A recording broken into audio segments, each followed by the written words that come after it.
இந்த IC1 எக்ஸாம்க்கு முன்னாடி என்ன பண்ணணுங்கிறத என்னோட ப்ரீவியஸ் வீடியோவில் சொல்லியிருந்தேன். ஸோ நான் அதை 2 பார்ட்டா பிரிச்சிருக்கேன்னு நான் உங்கள்ட்ட ஏற்கனவே சொல்லியிருப்பேன். பார்த்தீங்கன்னா எக்ஸாம்க்கு முன்னாடி ப்ரிப்பரேஷன்ஸ் என்ன பண்ணணும் அப்படிங்கிறது, நெக்ஸ்ட் எக்ஸாம் அன்னைக்கு என்ன ப்ரிப்பரேஷன் பண்ணணும், எதெல்லாம் பண்ணணுங்கிறத இந்த வீடியோல பார்க்குறோம். நான் உங்கள் Jayaprakash. Welcome to train my group channel.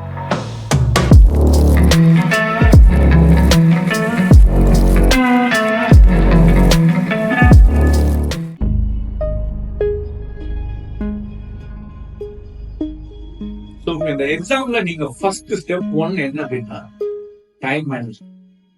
ஏன்னா சோ எக்ஸாம் வந்து எப்போ நெகோஷியல் பொறுத்த வரைக்கும் ஐசிசி எக்ஸாம் IC1 பர்டிகுலரா 11 AM UK டைம் வெட்னஸ்டே, அதாவது புதன்கிழமை 11 AM 11 மணிக்கு UK டைம்ல ஓபன் ஆகும். புதன்ல இருந்து வியாழக்கிழமை 11 AM UK டைம் முடிஞ்சிடும். சோ இடைப்பட்ட டைம் 24 மணி நேரம், 24 hours of time will be given to you. So அந்த 24 நேரத்தை நீங்க எப்படி யூட்டிலைஸ் பண்றீங்க, அதுதான் இங்க கீ ஃபேக்டர். அதுதான் ஸ்டெப்னு சொல்லுவோம். சோ அதுக்குதான் நான் இந்த வேலையெல்லாம் முதல்ல சொன்ன அந்த 5 ஸ்டெப்ஸ் நீங்க கரெக்டா பண்ணிட்டீங்கன்னா இந்த ஸ்டெப்ஸ் வரும்போது எந்த ஒரு பதட்டமும் உங்களுக்கு ரிலாக்ஸா ஒன்றும் பண்ணலாம். சோ டைம் மேனேஜ்மெண்ட் ஸ்டெப் 1 அது எப்படி பண்ண போறீங்கிறதுக்கு இந்த முன்னாடி சொன்ன 5 ஸ்டெப்ஸ் நல்லா ஃபாலோ பண்ணுவீங்க. இந்த ஸ்டெப் 2 என்ன அப்படின்னு பாத்தீங்கன்னா, நீங்க எக்ஸாமுக்கு ரெஜிஸ்டர் பண்ணுவாங்க. எக்ஸாம் போர்ட்டலுக்கான யூசர் நேம் பாஸ்வேர்டு ஒரு 8 நாள் முன்னாடி உங்களுக்கு வந்துடும். சோ அந்த யூசர் நேம் பாஸ்வேர்டு வச்சு உங்க பாஸ்வேர்ட் சேஞ்ச் பண்ண சொல்லுவாங்க போர்ட்டல். அதுக்கு நிறைய ஸ்டெப்ஸ் இருக்கு, அதுக்கு கைடன்ஸோட PDF எல்லாம் இருக்கு, ரெஃபர் பண்ணலாம்.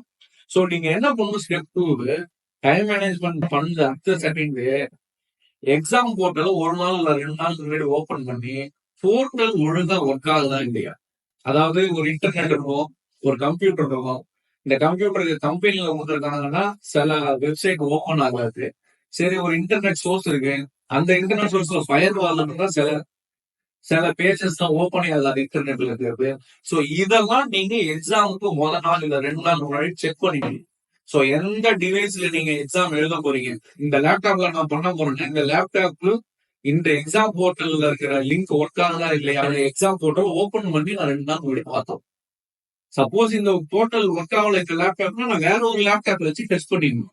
இதை வந்து எக்ஸாம் அன்னைக்கு செய்யாதீங்க. சோ அப்ப ஆப்வியஸா நீங்க என்ன ஆயிடும், பதட்டம் ஆயிடுவீங்க. ஒரு மைண்டே உங்களுக்கு ஓடாது, ப்ரெஷர் உங்களை ஆட்டோமேட்டிக்கா ஸ்ட்ரெஸ் ஆயிடுவீங்க. சோ இந்த வேலையெல்லாம் எக்ஸாம்க்கு முன்னாடியே டெஸ்ட் பண்ணி வச்சிடணும். சோ இந்த போர்ட்டல் ஒழுங்கா இருக்கு, லேப்டாப்ல வேர்டு நல்லா இருக்கு, டைப் பண்றதுக்கு வசதியா இருக்கு, என்னால வேர்ட் டாக்குமெண்ட PDF கன்வெர்ட் பண்ண முடியுது. சோ இந்த சிஸ்டம் ரிலேட்டட் எல்லாத்தையும் ஸ்டெப் 2 அதுதான் மெயின். சோ சிஸ்டம் ரிலேட்டட் எல்லாத்தையும் ஒழுங்கா செக் பண்ணணும்.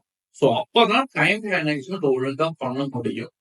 சோ அப்ப என்ன பண்ணிடலாம், நீங்க லாகின் பண்ணி போர்ட்டலுக்குள்ள போய் போர்ட்டல்ல என்னென்ன இருக்குன்னு உங்களாலேயே நீங்களே எல்லாத்தையும் பார்த்துக்கிட்டு, சோ இங்க வந்துதான் நம்ம கொஸ்டின் பேப்பரையும் answer template word template download பண்ணணும் மைண்ட் செட். சோ ஆப்வியஸா இந்த ஒர்க் பிளாட்ஃபார்ம் ஒர்க் ஆச்சுன்னா ஓகே, ஒர்க் ஆகலைன்னா வேற ஒரு சோர்ஸை ட்ரை பண்ணும். இதுதான் ஸ்டெப் நம்பர் 2. சோ இப்ப இதெல்லாம் பார்த்துட்டீங்க. எக்ஸாம் ஸ்டார்ட் ஆகுது ஒரு புதன்கிழமை 11 AM UK time. So first thing போர்ட்டல்லாம் ஆல்ரெடி லோக்கலா டெஸ்ட் பண்ணிட்டீங்க ஸ்டெப் 2. ஸ்டெப் 3 என்ன பண்ணுங்க, லாகின் பண்ணி உள்ள போங்க. உள்ள போயிட்டு உங்களோட கொஸ்டின் பேப்பரையும் வேர்டு டாக்குமெண்ட் கொடுத்து ஆன்சர் டைப் பண்ற டெம்ப்ளேட் அது 2த்தையுமே டவுன்லோட் பண்றீங்க. சோ இப்போ நீங்க டவுன்லோட் பண்ணி முடிச்ச உடனே என்ன ஆகும், கையில வந்துடும், சினாரியோ இருக்கும். இப்ப அடுத்த ஸ்டெப் என்ன அப்படின்னா, இப்ப கையில மெட்டீரியல் இருக்கு, கொஸ்டின் பேப்பர் டெம்ப்ளேட் இருக்கு. ஸ்டெப் 4 என்ன அப்படின்னு பாத்தீங்கன்னா, சினாரியோ ஒரு 4 தூரம் படிங்க. சோ சினாரியோ கதையை படிச்சுட்டு கொஸ்டின் என்ன கேட்டிருக்காங்க நல்லா ஃபுல்லா படிங்க. சோ டைம் எவ்வளவு எடுத்துக்கிறீங்களோ படிக்கிறதுக்கு அந்த அளவுக்கு நீங்க ஈஸியா எழுதலாம். சோ சினாரியோ படிங்க. சோ சினாரியோ படிச்சுட்டு எந்த ஆன்சர் கொஸ்டின் வந்து ஈஸியா இருக்கு ஃபர்ஸ்ட் பாருங்க. சோ ஏதோ ஒண்ணு கஷ்டமா தெரியும் உங்களுக்கு, இல்ல ஏதோ ஒண்ணு ஈஸியா தெரியல, அந்த ஆன்சர்ல இருந்து டைப் பண்ணாங்க. சோ இப்போ சினாரியோ படிச்சுட்டீங்க, இந்த ஆன்சர் உங்களுக்கு ஈஸின்னு படுது. சோ அதுதான் அதோட அடுத்த ஸ்டெப் நமக்கு. சோ இப்போ இது தெரிஞ்சிருச்சு. சோ அப்ப இந்த கொஸ்டினுக்கு தகுந்த அடுத்த ஸ்டெப் என்ன அப்படின்னா ஸ்டெப் நம்பர் 5. இதுல என்ன அப்படி பாக்கணும்னா, கொஸ்டினை பார்த்துட்டீங்க, ஈஸின்னு கண்டுபிடிச்சிட்டீங்க. சோ இந்த ஈஸியான கொஸ்டினுக்கு ஆன்சர் சினாரியோல எப்படி இருக்குன்னு பாருங்க. சோ அங்க உங்களோட வேலை என்னன்னா பாயிண்ட்ஸ் அண்டர்லைன் பண்ணுங்க, எவிடன்ஸ் அண்டர்லைன். எதுக்கு தகுந்தாப்புல எது ஈஸியஸ்ட் கொஸ்டினோ அந்த கொஸ்டினுக்கு நீங்க பாயிண்ட்ஸ் தேடணும். சினாரியோ அந்த சினாரியோல எவிடன்ஸே இருக்கும். இதுதான் மெத்தட்.